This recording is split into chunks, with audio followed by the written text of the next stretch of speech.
Hello everyone and welcome to my YouTube channel. Here are the headlines. Breaking news. Why Donald Trump is fond of inciting violence. Did Trump attack his son-in-law? Why did the judge toss out Trump's lawsuit? Will Trump be found guilty for election fraud in Georgia? What did Mark Esper said about Donald Trump presidency? Is Mark Meadows one of the key player of the planning of the January 6th insurrection? Is Ted Cruz an insurrectionist and a moron? Why John Eastman might be in serious legal trouble? What role Senator Lindsey Graham played on January 6th riot? Why a white man targeted black people in Buffalo, New York? What is legal experts' analyses about Donald Trump's greed for power? Now for the details, and thanks for tuning in. It was last summer, when protesters of Black Lives Matter were protesting in Washington, D.C. because of the police killing of George Floyd, when Donald Trump was so terrified that he had to hide in the White House bunker for safety. The next day Trump was mad and wanted to know who leaked his bunker hiding to the press must be executed. The protesters were on the streets again the following day, when Donald Trump deployed hundreds of Secret Service officers, the military, coupled with other well-armed riot police officers, including helicopters, to clear the streets for him to walk across the street at St. John's Episcopal Church for a photo op holding the Holy Bible upside down.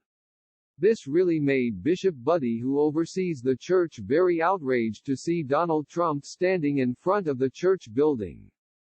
Because Donald Trump wanted the Black Lives Matter peaceful protesters away from the White House, without any warning, the police started firing guns, using pepper spray, rubber projectile, soldiers were on mounting horses and helicopters flying above.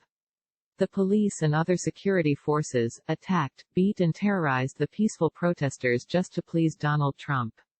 It felt like America was at war with its own people. Can you imagine the President of the United States doing this to its citizens? I must warn you, these images are hard to watch. We now know that Donald Trump is a violence man who loves revenge and power.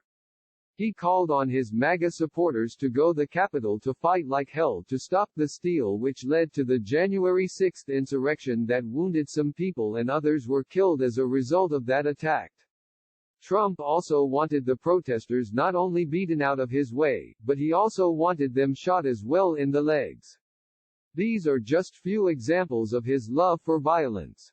According to the latest CNN reporting, Donald Trump's relationship with his former White House senior advisor and son-in-law, Jared Kushner, is reportedly souring as jealousy is eating away at the former two-times impeached disgraced president. The close advisory relationship they had no longer exists because Trump has always been suspicious of Mr. Kushner. Mr. Trump recently complained about inking a book deal that he thinks will use to take credit for some of his administration achievements. This will confirm that Donald Trump is envious about Jared Kushner's seven figures book deal with the publisher HarperCollins. Now, Trump's is attacking everybody, I think, because he is a jealous old man, who spread lies, conspiracy theories and play golf. In my opinion, he doesn't want Jared succeeds because he can't get a book deal from any publisher. Meanwhile, a Francisco Federal District Court Judge James Donato has tossed the lawsuit Donald Trump filed against Twitter last year in a bid to get his account back. The social network permanently suspended the former president's account after his supporters stormed the Capitol in January 2021. In the company's announcement, Twitter cited two of his tweets in particular that it believes were highly likely to encourage and inspire people to replicate the criminal acts that took place at the U.S. Capitol on January 6 last year. Trump filed a lawsuit in October, seeking a preliminary injunction on the ban and arguing that it violates his First Amendment rights. Donato disagreed and noted in his ruling that Twitter is a private company. This is Brad Raffensperger, Georgia Secretary of State. Trump called to find him 11,780 votes. Well, Donald Trump is now in serious trouble because a special grand jury has been set up to investigate the criminal probe of that call Trump made. Also, Lindsey Graham and Rudolph Giuliani would be prosecuted for their role in pressing the secretaries of state to help Donald Trump overturn the 2020 election. It is a crime to solicitate an election fraud in the state of Atlanta, Georgia, and Trump could be found guilty for committing election fraud and sent to prison. Donald Trump former Defense Secretary, Mark Esper. Trump's desire to have the military shoot protesters is just one example of his anti-democratic tendencies. Esper went on to cite Trump's culpability in the January 6 insurrection at the Capitol, and his constant lies about the 2020 election as reasons why he now views his former boss as a threat to American democracy. I think that given the events of January 6, given how he's undermined the election results, he incited people to come to D.C., stirred them up that morning and failed to call them off. To me, that threatens our democracy. And Esper does not want to see Trump make another run at the presidency in 2024, instead preferring a candidate that will not be so divisive. According to Mark Esper, Trump also proposed taking military action against Venezuela and Iran. He wanted missiles shot into Mexico to target drug labs, and Mr. Trump illegally held money for Ukraine that was approved by Congress because he wanted Ukraine to do him a favor before he can release that money. These new revelations shows that Donald Trump is a moron and he was unfit for office. He abused his office by committing so many crimes while in office. In my opinion, former Defense Secretary, Mark Esper, violated the oath he took because he hid Trump crimes, and as a public servant, he should have reported these things to the general public long time ago, before leaving office. The Republican GOP leader's secret 2024 plan has been leaked. The 11-count plan is a blueprint that the so-called conservative pushed, written, and backed by the Heritage Foundation, a key conservative donor for the Republican Party, were in the making for decades. Senator Rick Scott is now pushing this plan he said would rescue American. The 11-point plan will basically cut taxes for the rich and the corporations. They will literally pay no taxes. Mr. Scott plan will tax all Americans, and enrich the corporations. This plan will abolish the IRS, so the super rich won't be audited. With this radical MAGA plan, SSI, Medicare, food stamp, and Social Security benefits will be substantially cut. It will destroy all the programs that help working people. Don't forget, these guys are only after power and their own interest. Donald Trump former White House Chief of Staff, Mark Meadows, was a key player of the January 6 mob riot insurrection on the United States Capitol. Mr. Meadows went to extraordinary lengths to push Trump's false claims of election fraud, when he himself was committing the same crime in North Carolina. He was pressuring the Department of Justice and other election officials around the country to overturn the 2020 election results so his boss Trump can remain in office to serve his second term. For instance, on December 14, when the various states certified their electors, Mark Meadows met with Trump and members of the Republican Congress who were co-conspirators in the plan. Trump, the GOP senators, and Mr. Meadows are all criminals and traitors. They must be held accountable for staging a coup on the United States government.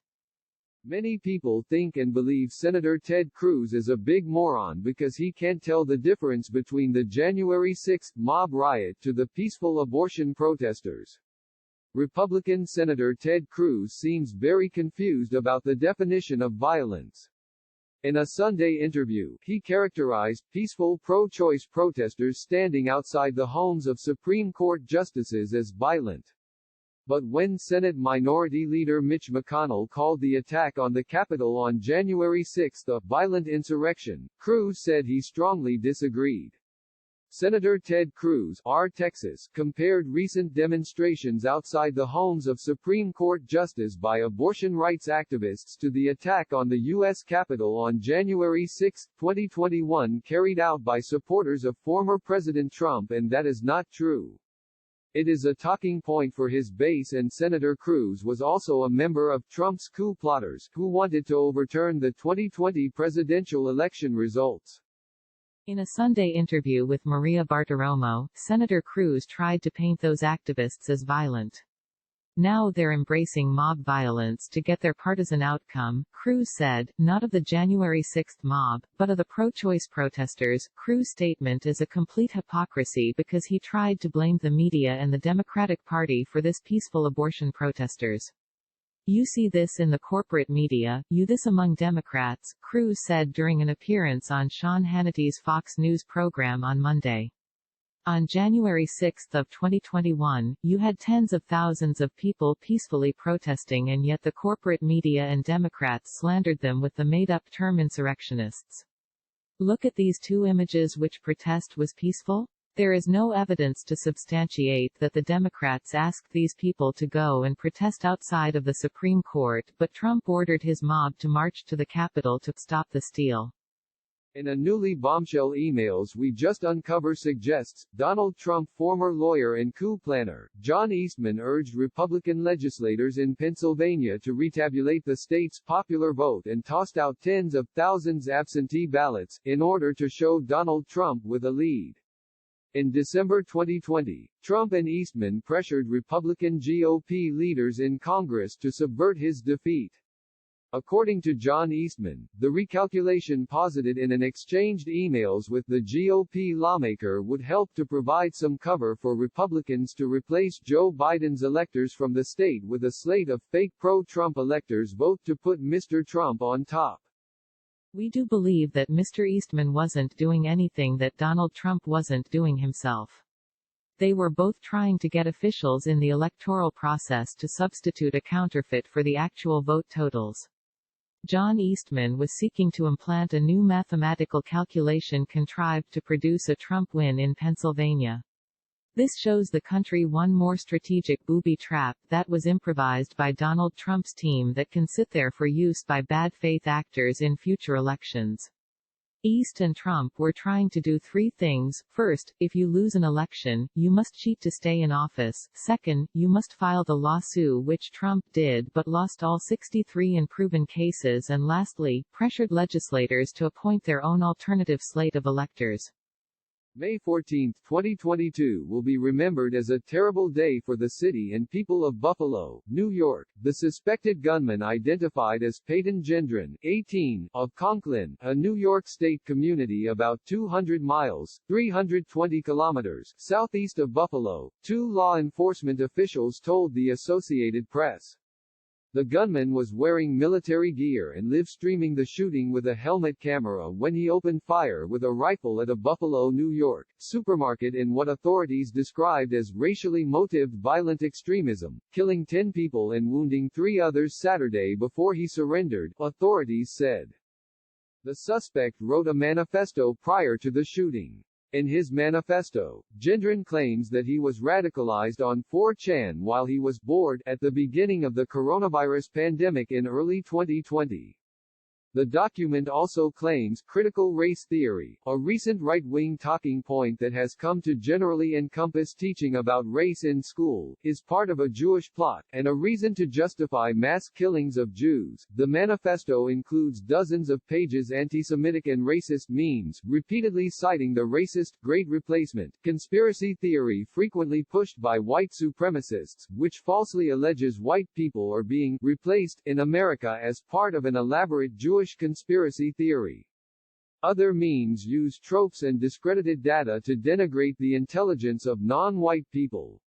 We want to extend our deepest sympathy to the bereaved families of those that lost their lives as a result of this racial-motivated killing of innocent people. We want to leave you with a political analysis about Donald Trump's greed for power.